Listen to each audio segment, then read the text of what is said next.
আসসালামু আলাইকুম। অনেক খারাপ সংবাদ আসবে আগামী এক সপ্তাহে।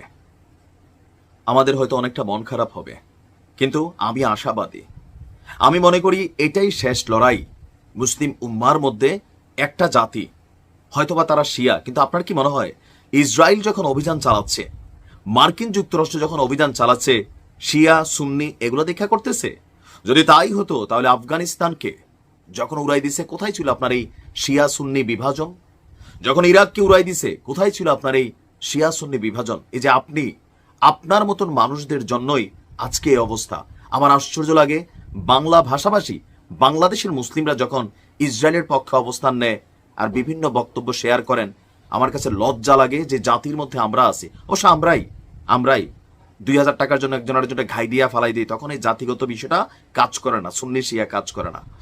তবে আমাদের মধ্যে জাতিগত বিরোধ থাকলেও অমুসলিম রাষ্ট্র হিসাবে যে রাষ্ট্রগুলো ইরানের পাশে দাঁড়িয়েছে, কূটনৈতিকভাবে বক্তব্য দিয়ে, গোপনে প্রকাশ্যে মেশিনারিজ দিয়ে, আমি তাদেরকে ধন্যবাদ জানাই উত্তর কোরিয়ার পাগলা প্রেসিডেন্ট কিম জং উনকে। আমি অপেক্ষা করছিলাম যে কিম জং উন কখন বিষয়টাতে কনসেন্ট্রেশন করে।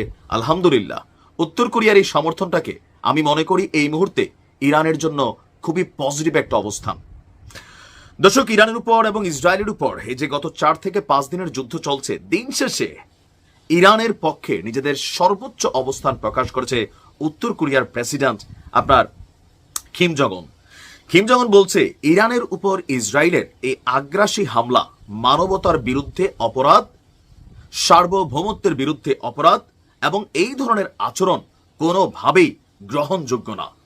গতকালকে আপনার উত্তর কোরিয়ার রাষ্ট্রীয় সংবাদ সংস্থা KCCN প্রকাশিত এক বিবৃতিতে কিম জং উনের যে বক্তব্য আসছে, সেখানে বলা হয়েছে যে উত্তর কোরিয়া ইসরায়েলের সামরিক হামলার কারণে গভীর উদ্বেগ প্রকাশ করছে এবং তা দৃঢ়ভাবে নিন্দা জানাচ্ছে।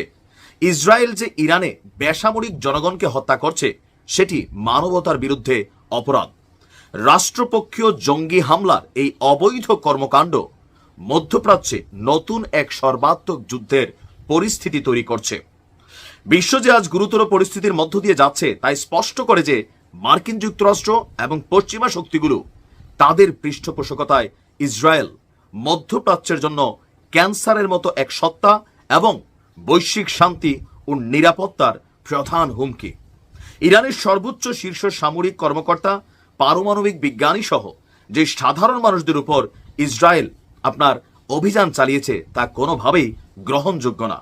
এমনকি ইরানের পাল্টা অভিযান নিয়ে কিম জং উন বলছেন যে ইসরায়েলের উপর প্রতিশোধমূলক হামলা চালানোর যথেষ্ট যৌক্তিক কারণ আছে ইরানের, কারণ ইরান তার প্রতিরক্ষার জন্য, আত্মরক্ষার জন্য যে কোনো পদক্ষেপ নিতে পারে, আর এতে উত্তর কোরিয়ার সর্বাত্মক সমর্থন রয়েছে।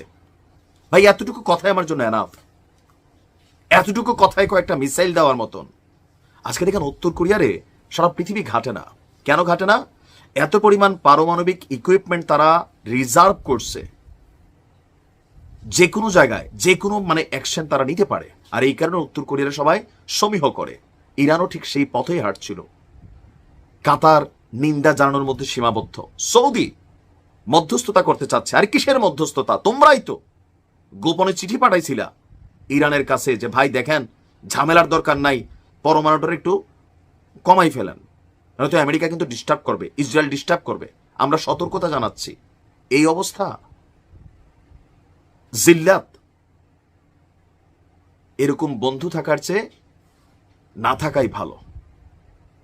ভালো থাকুন। আসসালামু আলাইকুম।